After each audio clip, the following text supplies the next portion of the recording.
Sir आपसे ये पूछना था कि सिला रहमी के बारे में, जैसे हमारे रिश्तेदार होते हैं, इवन क्लोज बहन भाई या ये कुछ हैं, हम उनकी हेल्प करते हैं, तो ज़ाहिर है उनको एक उम्मीद होती है कि ये पर्सन जो है मेरी मदद जब भी मैं बुलाऊंगा करेगा, लेकिन बाज़ औक़ात उसकी वजह से हमारे घर पे कोई इफ़ेक्ट शुरू हो जाता है।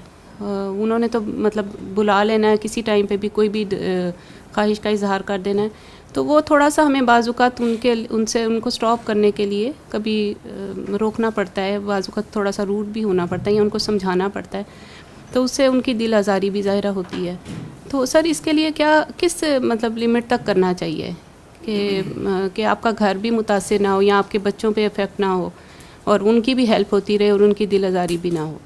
मतलब क्लोज़ रिश्तेदार होते हैं, वालदैन भी होते हैं, बहन भाई होते हैं या कोई और कज़न वगैरह है, तो उसकी सर रहनुमाई फरमा दें। अज़ीज़ रिश्तेदारों की ख्वाहिशात के मुताबिक ज़िंदगी बसर करना ये सिला रहमी नहीं है, वरना तो कोई भी पूरा नहीं उतर सकता।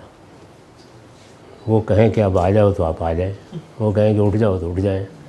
तो दूसरों की ख्वाहिश, दूसरों से मुराद अज़ीज़ रिश्तेदार, वालदैन भी, हमारे यहाँ के वालदैन की भी कोई तरबियत नहीं हुई थी, वो भी शामिल है इसमें।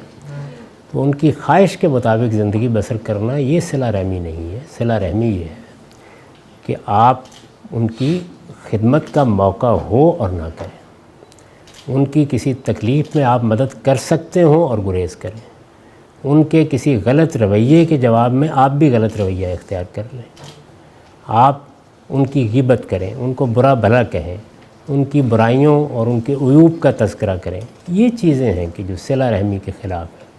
यानी हुस्न सलूक के जो मौक़े होते हैं उनमें हुस्न सलूक होना चाहिए। किसी के यहाँ वफ़ात हो गई है, किसी की कोई शादी ब्याह की तकरीब है, कायदे के मुताबिक जो तवक्को होती है रसूम की हद तक भी उनमें शरीक हों, या कम से कम कोई बुरा रवैया इख्तियार न करें, और मदद का मौका है तो उसमें हाथ ना खींचें। ये ना देखें कि इसने फ़लाँ वक्त में ये किया था और फ़लाँ ने ये किया था।